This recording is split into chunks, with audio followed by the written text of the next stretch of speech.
Greetings and good afternoon, everyone. Aaliyah, Alana, Eric, it's so good to have you here. Welcome to the Harlem Oral History Project. That's a tentative name that we're using, and that's part of the process that we're going to do here is do some market research to finalize a good marketable name for the project. But right now we'll refer to it as the Harlem Oral History Project. I'm Bonita Lloyd Nettles, and I'm the director executive director and founder of Harlem Renaissance Economic Development Corporation. And we're a business services organization. We help businesses do their business better. And we've offered a variety of services to that end. We've done business planning workshops. We've done formal classroom training. We offer one-to-one consultation. We offer special events for businesses to market their products and services. And now we're ramped up and we're more focusing on artists as entrepreneurs. So in the past, we focused on small businesses, entrepreneurs of every type, but now we're focusing on art and entertainment. And we're delighted to be partnering with the New York Public Library on this project. It is their project. It's a citywide project. And they're reaching out to individuals from the community and organizations to work with them on this project. And I, as an individual and as a resident of Harlem, was really excited about the prospect of documenting our history and documenting our story. It's very important. And because I'm involved in an economic development organization, I thought it would be key for us to document the business community. Because I have a passion for business. I believe that business is the foundation of community and society and nations, and I think it's important for us to create or recreate a business class, an entrepreneurial class. And one of the ways of doing that is to create a history and a legacy, and to make sure that history and legacy is documented and that it gets passed on to future generations. So that's why I'm really passionate about this oral history project. So given that, what is oral history? Can someone give us an idea of what oral history is to them, what you know about it? One thing, before you do that, I would just like to say that oral history is a formal discipline. There are associations around oral history, and there are various oral history projects throughout the city. If you look in your handbook, Abyssinian has one through the New York Public Library, Abyssinian Baptist Church. There's a dance one. There's quite a few projects in addition to this project. And there's also a master's program on oral history at Columbia University. And as part of this project, I've reached out to them, and hopefully they'll come to one of our meetings and do a presentation. So it is actually a field of study. It's a discipline. It's well organized, and therefore they have it's structured, and there's a specific definition of what oral history is. But for me, it just means documenting, interviewing, communicating with, and getting the stories of individuals, residents, and using audio equipment, and then having it available for review. And it's interesting because oral history is a really important component of our history as people of African descent. Oftentimes, thousands of years ago, before writing, and even in this culture, oral history was the beginning of documenting history. It was done orally. And in Africa, there were whole ethnic groups and classes of people who were just devoted entirely and exclusively to documenting the history of their people, their ethnic group. And so you have what's called the griot class. And there are griots here in this country from Senegal, from Mali, from Gambia, who are part of that long-standing tradition of telling our story and just being able to recite hours and hours of history. But they also did it in an entertaining way, so that today you'll have griots coming here, playing an instrument and singing about the history, singing the history of important people, and just portraying, conveying the history of individuals, the ethnic group and its accomplishments. So oral history is a very important part of culture and society. So do you have any ideas of what oral history is to you, Aaliyah or Alana or Eric? I think you may have covered that.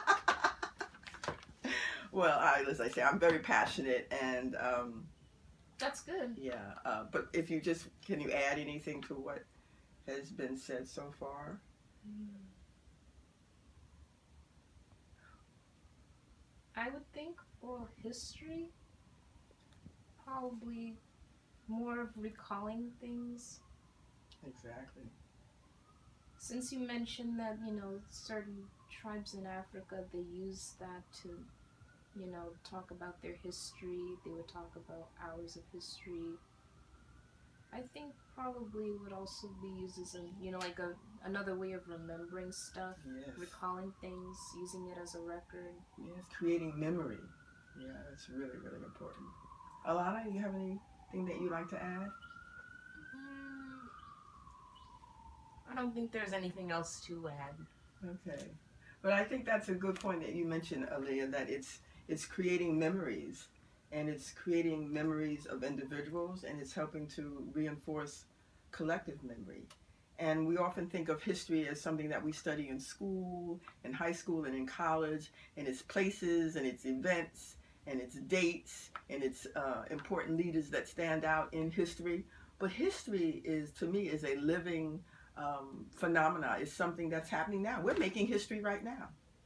And it's not only the history of us together, but it's your own personal history. So history is something that is woven throughout our culture on a collective basis, societal, cultural, national history, but it's also personal history.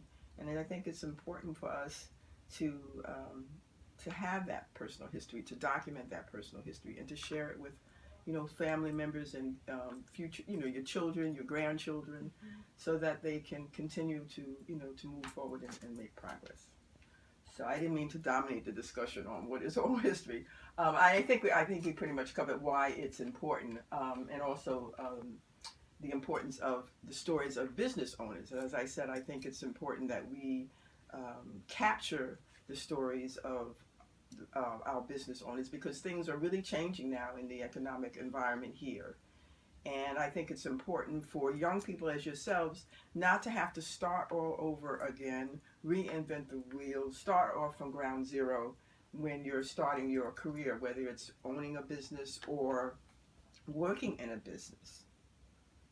And even if you decide that you're not interested in business startup, entrepreneurship, or business ownership, if you're going to have a career in the world of work, you have to be very business minded and entrepreneurial. I was reading a statistic years ago that in a 20-year career, that an individual in the labor force will have to change jobs every 2 years, so that they will have 10 different jobs in a 20-year period. And I'm sure that's probably changed since then. So that you have, in fact, what you're becoming is a consultant. If you're not going to be like in my father's day, he worked 30 years in one company.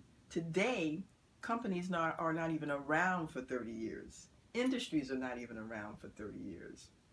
So it's important that you use the business basics in order to be successful in the world of work, and that means understanding what the need is in the environment, and assessing what your skills are, and marketing yourself to get the job that you want. And even when you do get a job, you still have to network, you still have to refine your skills, you still have to keep your eye out in the marketplace to see what opportunities there are, because you may want to stay, you may love a job and you may want to be there for the next 10 or 15 years, but it may not be available. So you have to be market responsive. You have to be able to respond to the conditions of the marketplace. So in fact, you have to run your career as someone who's working in business as a business owner or entrepreneur. So the next thing that we're going to do is we're going to actually go through the actual interviewing process, because that's what oral history is about. It's about capturing people's stories by interviewing them and then recording it. The New York Public Library is requiring that we record using audio equipment, but I feel that since we're in technology age, that we should also videotape this, and you'll have access to copies of the video. You may want to create a blog and put the information on the blog to share with your other friends and students, and you may actually use this process as a project for extra credit. So, Alana, if you could to come here and bring up the New York Public Library website, and you can listen to an interview to see how the process is done. Let's see. So I just want to go to the letter, the New York Public Library letter.